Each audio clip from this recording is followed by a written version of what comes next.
Amen, amen. Lèvons nos mains. Commence à prier pour ton cœur.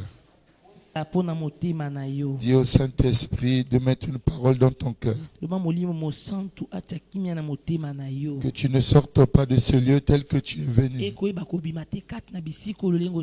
La Bible dit, lorsque nous venons dans sa présence,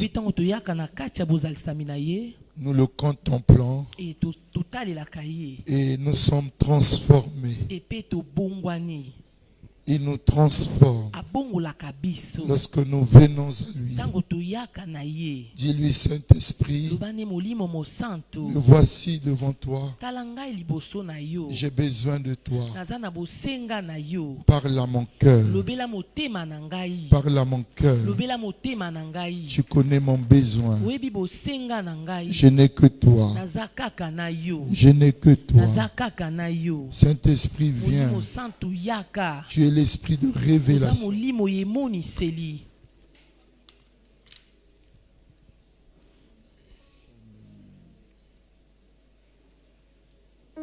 Père, nous voici devant toi. Nous avons soif de toi. La Bible dit, heureux ceux qui ont faim et soif de la justice, car ils seront rassasiés. Viens régner dans cette salle. Au nom de Jésus. Amen. Veuillez vous asseoir.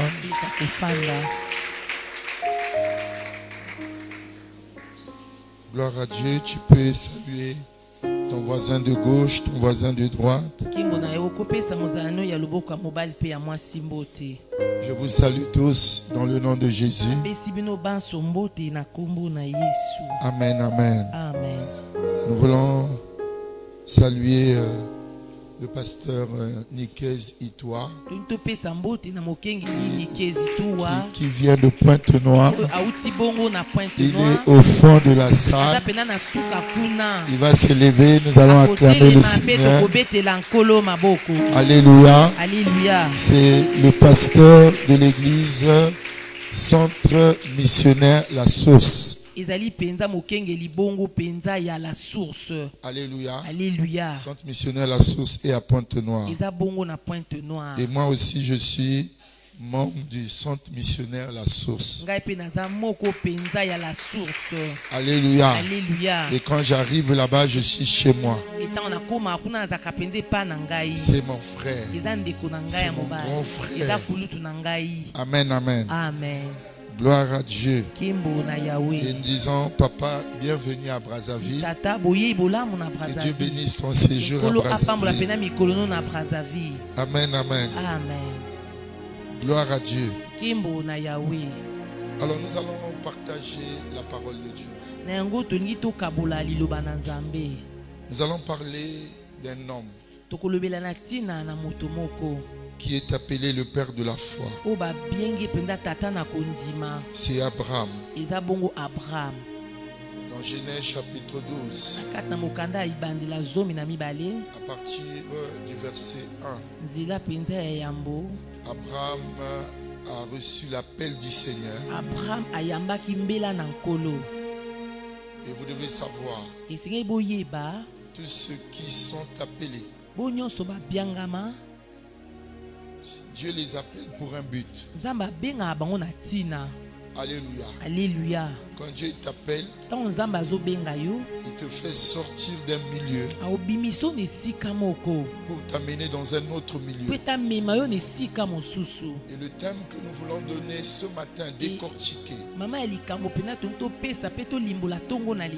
les trois épreuves dans la vie d'Abraham. Les trois épreuves dans la vie d'Abraham. Et chaque personne qui vient au Seigneur passera également par les épreuves. Qu'est-ce qu'on entend par une épreuve? C'est une situation difficile que tu traverses. Mais le but de cette situation, c'est de t'amener à la foi pour sortir de là. Dieu permet les épreuves dans la vie des croyants pour bâtir un caractère dans leur vie. Et l'épreuve, c'est l'endroit où nous devons manifester de la foi. Là où tu es en train de pleurer, là où tu réalises que ça ne va pas, pour que tu sortes de là, Dieu t'appelle à manifester la foi. C'est par la foi que nous triomphons de nos problèmes. C'est dans la foi que nous trouvons la victoire devant les difficultés que nous avons. Sache seulement, dans l'endroit où tu as mal, Dieu t'appelle à regarder à lui comme celui qui peut te faire sortir dans cette situation. Dans Hébreux chapitre 11 verset 6,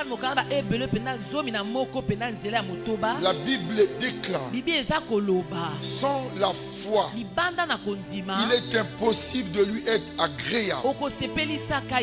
Ça veut dire que dans tes difficultés, aie une attitude agréable. Et car ceux qui s'approchent de Dieu doivent croire qu'il existe et qu'il est aussi celui qui va apporter la solution. Donc devant ta difficulté, sache-le que la solution c'est Dieu. Et Dieu a besoin de ta foi, que tu puisses croire en lui. Croire en lui. Et chaque jour, nous devons manifester de la foi. La vie chrétienne, c'est une vie de foi.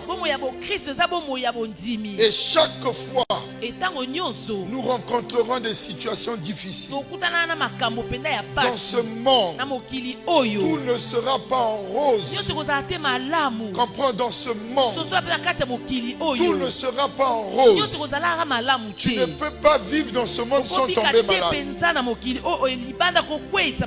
Demande à tes parents. Tu vas voir comment est-ce qu'ils ont lutté pour te garder en vie. Demande quelles sont les situations que tu as traversées dans ta vie. Les épreuves, tout le monde traverse par là. Tout le monde passe par là. Et les épreuves dépendent aussi de l'appel que Dieu a adressé sur chaque personne. Mes épreuves sont différentes des épreuves du pasteur Valère. Les épreuves du pasteur Valère sont différentes de l'évangéliste. Mes épreuves sont différentes des épreuves du pasteur Michael. Chaque personne a des épreuves qui sont liées à l'appel que Dieu a tracé dans sa vie. Chacun de nous suit un chemin. Mais la finalité, c'est pour que nous allons au ciel. Mais le chemin suivi, c'est individuel. Individuel. Là où c'est difficile chez l'autre, chez toi c'est facile. Là où l'autre a du mal à avoir, toi tu dis non, chez moi c'est facile. Mais pourquoi chez lui c'est difficile? C'est lié à l'appel que Dieu a adressé dans sa vie. Là où l'autre se bat, toi tu ne te bats pas. Et tu te dis, mais Seigneur, qu'est-ce qui se passe? Alléluia. Alléluia. J'aimerais que vous élevez votre maturité. Ne te compare pas à quelqu'un. Et sache-le que tu es unique. Et ce que Dieu a prévu pour toi, c'est unique. Dieu a fait toutes choses pour un but. Tu existes pour un but. Proverbe 16, verset 4. Dieu a fait toutes choses pour un but. Ne pense pas que tu es rentré dans ce monde, c'est une erreur. Si tu vis, c'est pour un but. Si tu es ce matin au Seigneur, c'est pour un but. Si tu es en train d'écouter cette parole, c'est pour un but. Dieu t'a mis dans ce monde pour un but. Si tu t'es réveillé ce matin, c'est pour un but. Il y en a qui ne se sont pas réveillés. Mais toi, Dieu t'a réveillé. Il a un but avec toi. Mais dans ce monde, tu vas rencontrer des difficultés. Jésus l'a prophétisé dans Jean 16 verset 3. Il a dit: dans ce monde vous rencontrerez des tribulations, mais soyez fermes. Ça veut dire aussi ayez de la foi. Preuve dans la vie d'Abraham. Et chaque personne va être éprouvée dans son corps, va être éprouvée au niveau de son âme, va être éprouvée au niveau de son esprit. De la même manière, la tentation se fait aussi au niveau du corps, au niveau de ton âme et au niveau de ton esprit. Tu seras éprouvé également dans ton corps, dans ton âme et dans ton esprit. La Bible déclare, quand Jésus a reçu son baptême, dès qu'il est sorti des eaux, l'Esprit de Dieu est descendu sur lui. Et après, la Bible dit, le Saint-Esprit le poussa dans le désert pour être tenté. Il n'est pas allé de lui-même, mais le Saint-Esprit l'a poussé dans le désert. Le désert, c'est l'endroit de l'épreuve. Dans le désert, les choses ne sont pas faciles. Dans le désert, il n'y a pas un marché. Dans le désert, il n'y a pas de l'eau qui coule dans le niveau de la pompe. Dans le désert, il n'y a pas d'électricité. Dans le désert, tout est sec. Et quand tu passes par le désert, et des fois c'est les mêmes habits. Quand tu passes par le désert, la nourriture n'est plus facile à manger. Quand tu passes par le désert, il n'y a pas un endroit pour acheter un médicament. Et des fois tu es malade, mais tu ne trouves pas le médicament approprié pour ta santé. Et c'est là où tu dois fixer tes yeux sur celui qui t'a amené dans le désert. Les enfants d'Israël se sont retrouvés dans le désert, pas par eux-mêmes, mais Dieu qui les a conduits dans le désert. Mais ce Dieu qui les a conduits dans le désert, il a fait un miracle. La Bible dit, pendant 40 ans, leurs vêtements n'étaient pas usés, les chaussures n'étaient pas usées, alors qu'ils ont grandi. C'est comme si, au fur et à mesure qu'ils grandissaient, les habits aussi grandissaient. Essayez de vous imaginer le désert. Ils n'ont pas eu de boutique pour acheter les habits, pour acheter les chaussures. Dans le désert, ils devaient regarder à Dieu. Il n'y avait pas un marché pour acheter la nourriture, mais la nourriture tombait du ciel. Le désert, l'eau n'était pas facile, mais dans le désert, voyez une grosse pierre, un rocher. Un rocher c'est sec, mais dans le désert, l'eau est sortie du rocher. Ça c'est un miracle. Et c'est comme ça qu'ils se sont abreuvés. Et Dieu veut, lorsque tu passes par des épreuves, que tu ne regardes pas quelqu'un d'autre, que tu fixes tes yeux sur lui. Est-ce que tu es là? Lève la main, dis gloire à Dieu. Nous voulons parler d'Abraham. Abraham, c'est un homme que Dieu a rencontré à 75 ans. Dieu l'appelle. Et il a été marié à une femme qui s'appelle Sarah. Mais la Bible dit, Sarah était stérile. Ce n'était pas qu'elle avait avorté. Ce n'était pas Elle avait peut-être pris des produits et puis ça l'a rendu malade. Mais la Bible dit, Dieu l'avait rendu stérile. Il y a certaines situations dans ta vie. Il faut te poser la question. Pourquoi je vis telle chose? Ce n'est pas la sorcellerie. Ce n'est pas que tu as péché. Mais c'est une épreuve. Une épreuve que tu traverses, où Dieu t'appelle à manifester de la foi. Est-ce que tu es là? Mais Abraham a eu 3 épreuves, 3 grandes épreuves au niveau de son corps. Il a eu une grande épreuve. Dieu l'a appelé. Il a quitté son pays. Il devait rentrer dans la terre promise. Et il a réussi. Il s'est retrouvé dans la terre promise. Et pendant qu'il y demeurait dans la terre promise, un problème arrive. Il y a la faim. Il y a la faim. Tu es dans l'endroit où Dieu doit te placer. Tu n'es pas venu là de toi-même, mais tu as obéi à Dieu. Et maintenant tu as faim. Besoin du corps. Que faire? Est-ce que je dois rester ici pour faire confiance à Dieu? Au Dieu qui m'a appelé? Mais Abraham, dans Genèse 12, verset 10,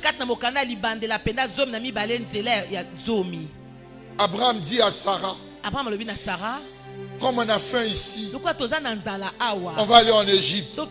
Genèse 12, verset 10. Regardez ce que la Bible dit. Comme il était, prends le verset 10. Il y eut une famine dans le pays. Quel pays? La terre promise. Là où tu t'es retrouvé, c'est Dieu qui t'a amené. Tu étais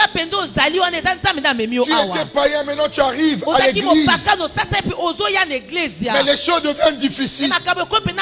Mais tu te dis, mais comment? Lorsque j'étais dans le monde, ça venait facilement. Maintenant je prie, ça devient difficile. La Bible dit, il y a une famine dans le pays. Abraham fait quoi? Il descendit en Égypte. Que représente l'Égypte? Le monde. Tu es sorti de là. Tu es dans le besoin. Dans l'église, non, ça met trop du temps. Non, je vais en Égypte. Parce que là-bas c'est facile. Là-bas ça vient vite. Il descend en Égypte. Il faut se poser la question. Est-ce que c'est la volonté de Dieu? Lorsque nous allons chercher la solution en Égypte, est-ce que c'est la volonté de Dieu? La Bible dit, il alla séjourner en Égypte car la famine était trop grande dans le pays. Bien-aimé, quand tu es dans l'endroit où Dieu t'a placé, s'il y a un problème, confie-toi à celui qui t'a amené là. Crie à lui. Seigneur, si je suis ici, c'est toi qui m'as amené ici. Mais maintenant qu'il y a un problème, Seigneur, tu dis quoi? Abraham ne cherche pas Dieu. Il dit à Sarah, on va aller en Égypte. Mais l'Égypte a aussi ses coups bas, a ses réalités. Et quand il commence à partir, il dit à Sarah, Sarah, toi tu es belle. Moi je connais les Égyptiens. Eux, les belles femmes, ils peuvent tuer l'homme et puis ils prennent sa femme.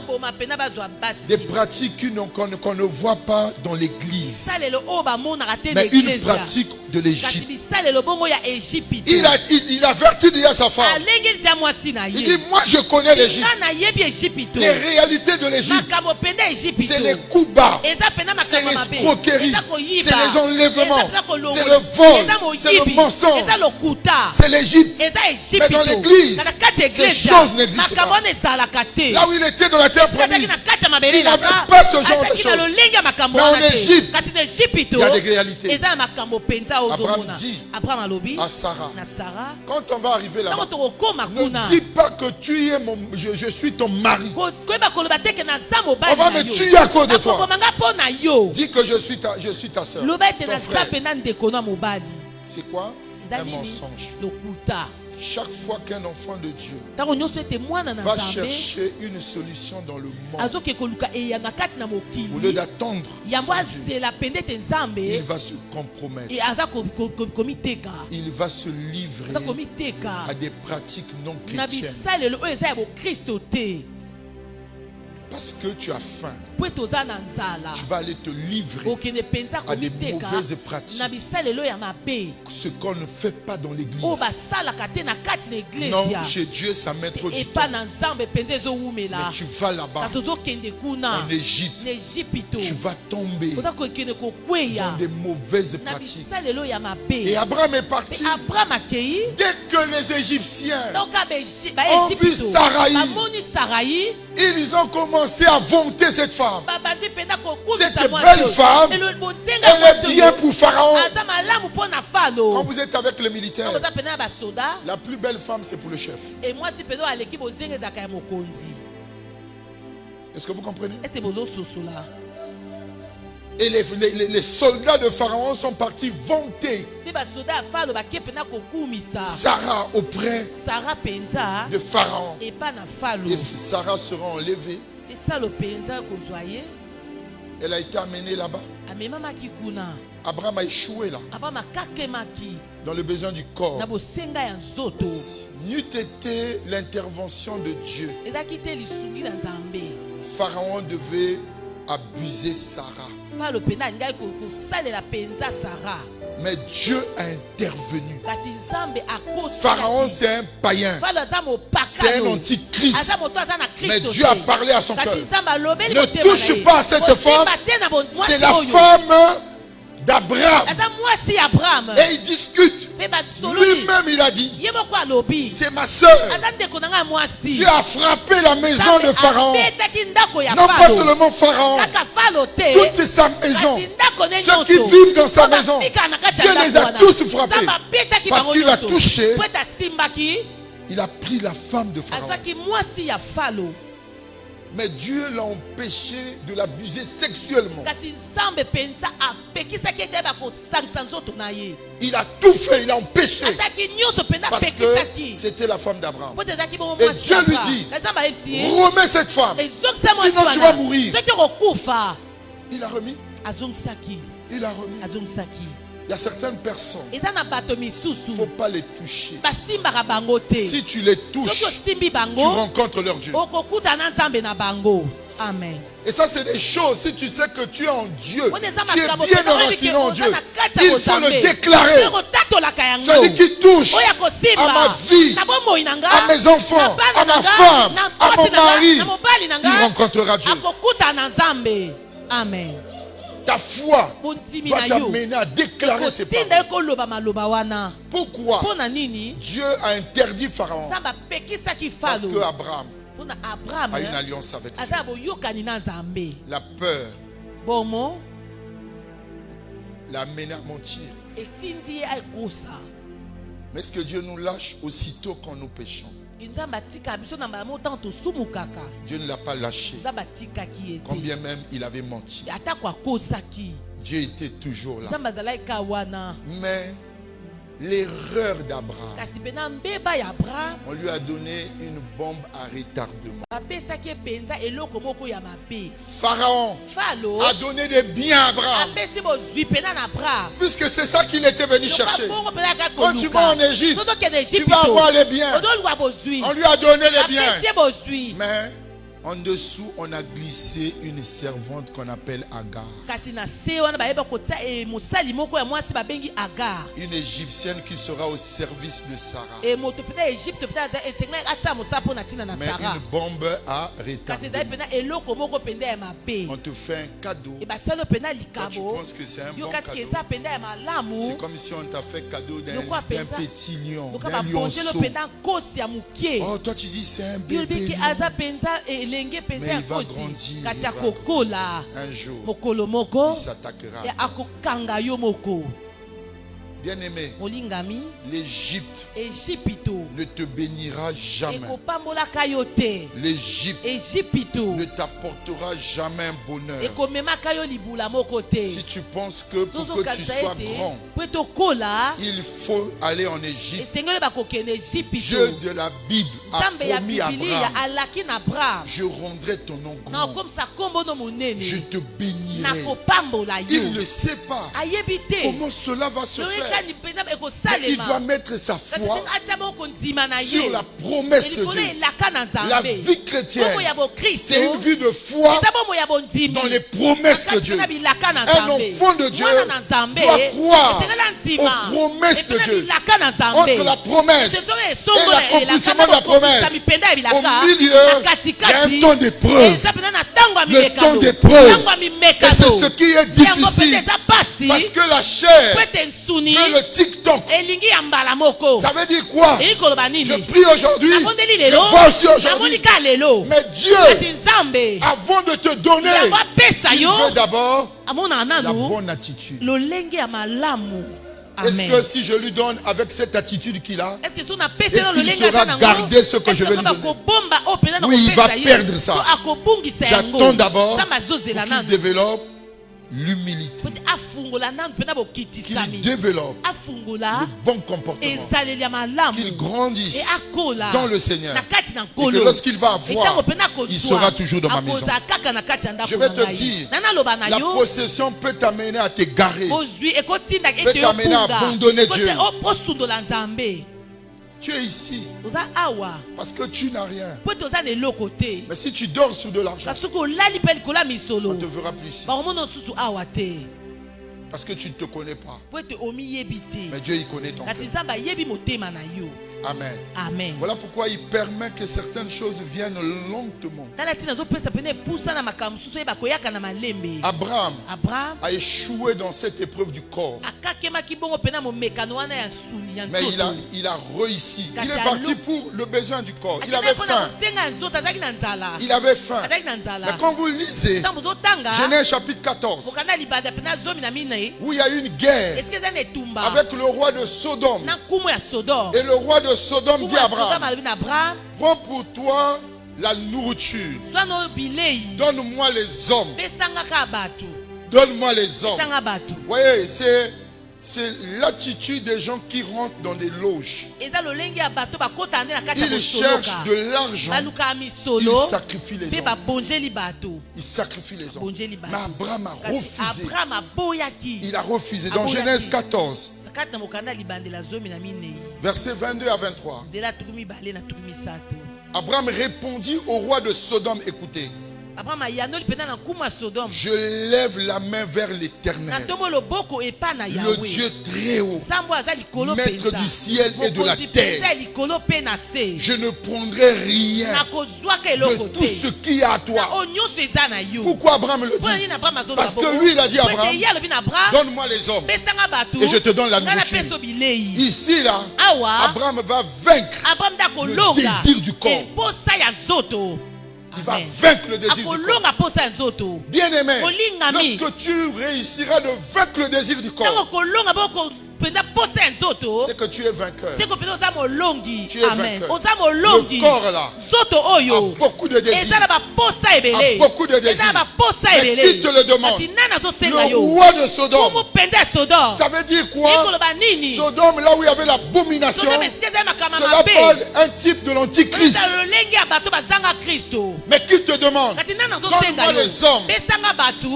Je suivais un film avec ma femme. Un homme à cause des dettes. Il a sacrifié sa mère. Il a sacrifié sa femme. Il a sacrifié son unique fils pour avoir de l'argent. Mais l'argent là ne lui a pas laissé en paix.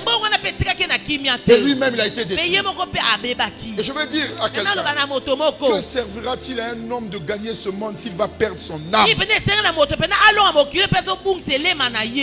Perdre ton âme à cause des désirs de ce monde. ton âme est précieuse devant Dieu. Ne donne pas ton corps au diable pour les biens de ce monde. Alléluia. Je ne prendrai rien de tout ce qui est à toi. Pas même un fil, ni un cordon de soulier, afin que tu ne dises pas que j'ai enrichi Abraham. Rien pour moi. Alléluia. Bien aimé, quand vous lisez toujours ce texte, Abraham, il a donné à Dieu la dîme de tout. Tout ce que Dieu lui donnait. Ça veut dire quoi? Il était quelqu'un qui était déjà crucifié dans les œuvres de la chair. Il a donné la dîme de tout à Melchisédek. Dans Genèse 14, verset 19 à 20. Ça veut dire quoi? C'est quelqu'un qui pouvait s'embrasser des besoins du corps. La Bible dit, Abraham bénit Melchisédek, verset 18, roi de Salem fit apporter du pain et du vin. Il était sacrificateur du Très-Haut. Il bénit Abraham et dit, béni soit Abraham par le Dieu Très-Haut, maître du ciel et de la terre. Béni soit le Dieu Très-Haut qui a livré tes ennemis entre tes mains. Et Abraham lui donna la dîme de tout. Beaucoup n'arrivent pas à donner la dîme au Seigneur. Ils disent que moi j'ai beaucoup de problèmes. Lorsque tu donnes la dîme auprès du Seigneur, c'est pour ta propre bénédiction. Quand tu refuses de donner à Dieu, soit disant que tu as beaucoup de problèmes, tu t'enfonces encore. Est-ce que vous comprenez? Tu t'enfonces. Ça veut dire que ta chair est encore forte. C'est encore fort.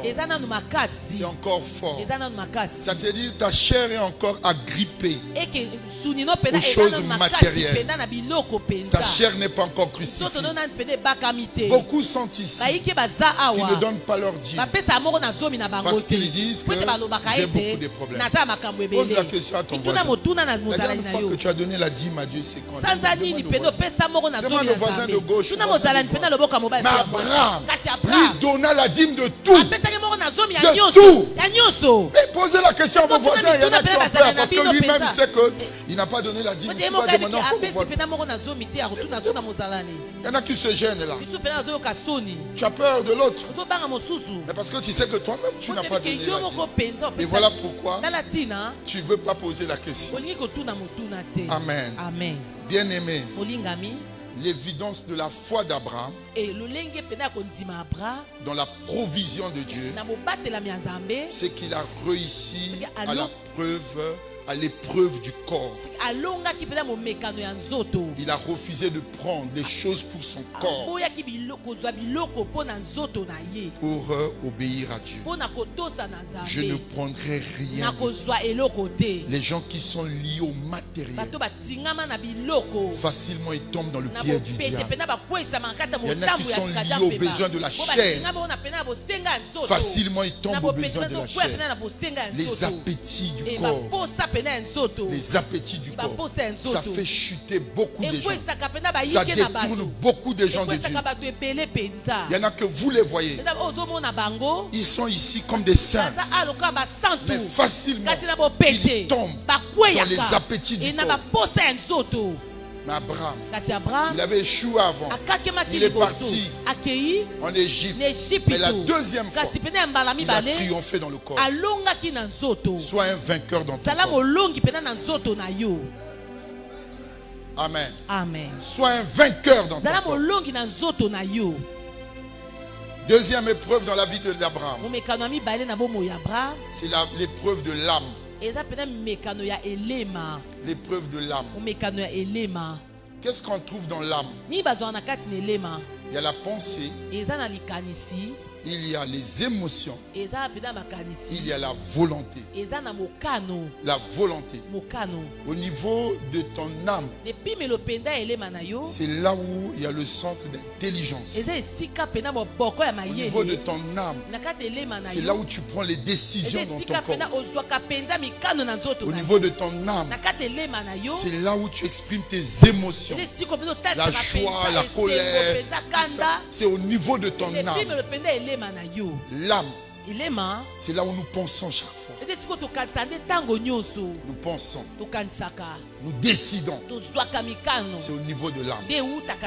L'épreuve d'Abraham, c'est qu'Abraham, Dieu l'a promis des enfants. Dieu lui a dit quand il a appelé, il dit, ta postérité sera comme les étoiles du ciel.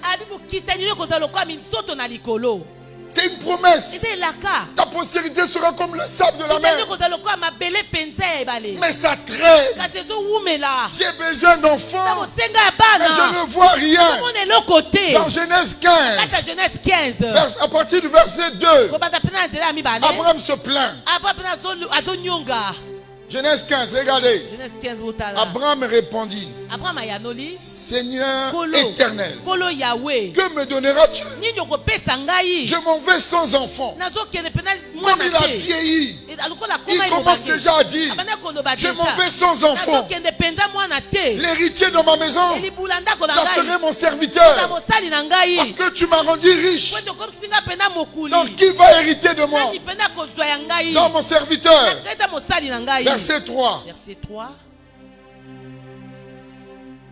Abraham dit, voici, tu ne m'as pas donné de postérité. Alors que Dieu l'a promis. Mais comme ça traîne, il commence à se plaindre.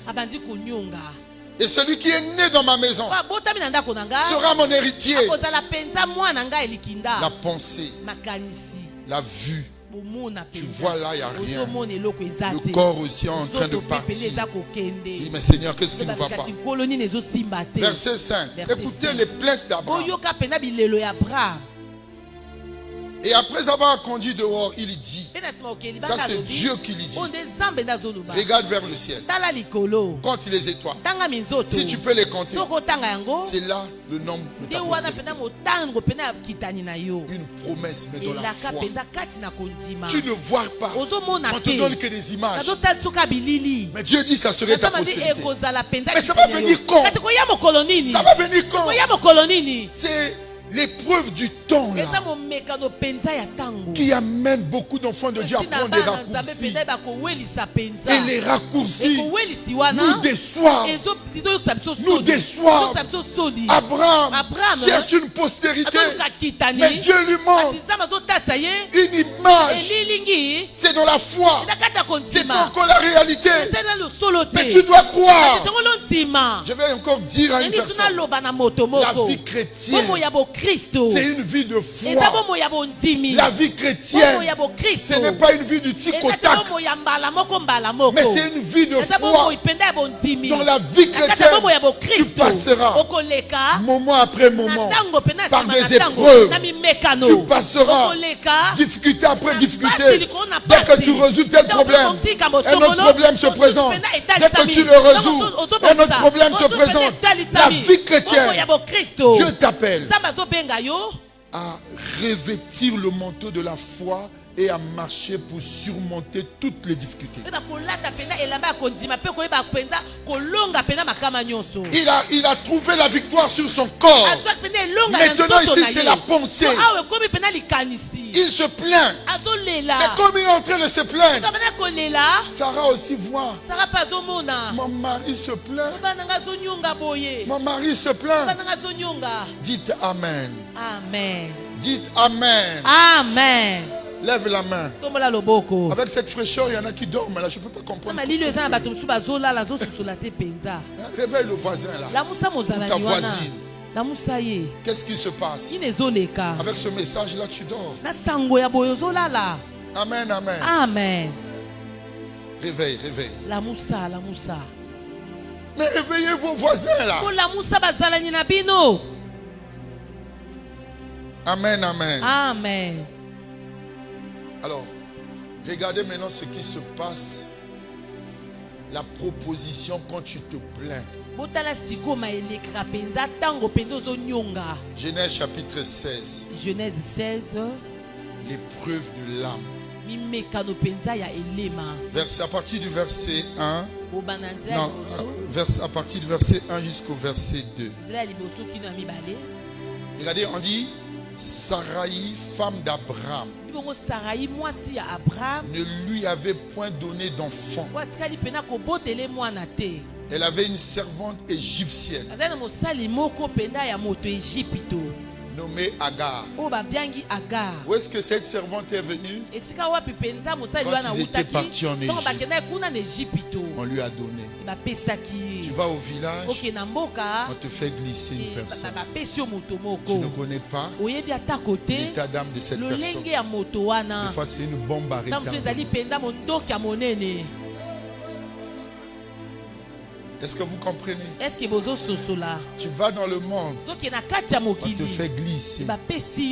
On dit Saraï dit Abraham, voici, l'Éternel m'a rendu stérile. Ce n'est pas la sorcellerie, ce n'est pas de réclamation.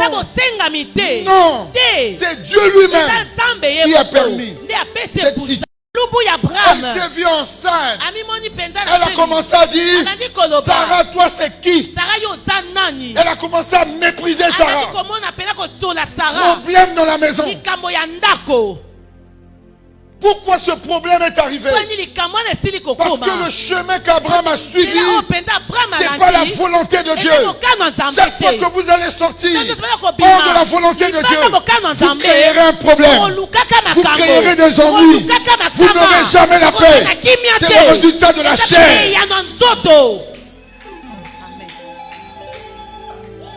Celui qui sème pour la chair moissonnera la corruption. Galates 6, verset 8. C'est ce qui est écrit. Tout ce que tu pourras faire quand c'est la chair, attends-toi à la corruption. Amen. C'est pas moi qui ai écrit. Celui qui sème pour sa chair moissonnera de la chair la corruption. Mais celui qui sème pour l'esprit moissonnera de l'esprit la vie éternelle. Je vais dire aux hommes qui sont dans la salle, chaque fois que tu vas tromper ta femme, tu vas moissonner la corruption. Je vais dire aux femmes qui sont dans cette salle, chaque fois que vous irez en Égypte, vous allez moissonner la corruption parce que ce n'est pas la volonté de Dieu. C'est ce qui est écrit. Tu vas avec ta servante alors que tu as ta femme parce que tu veux résoudre un problème.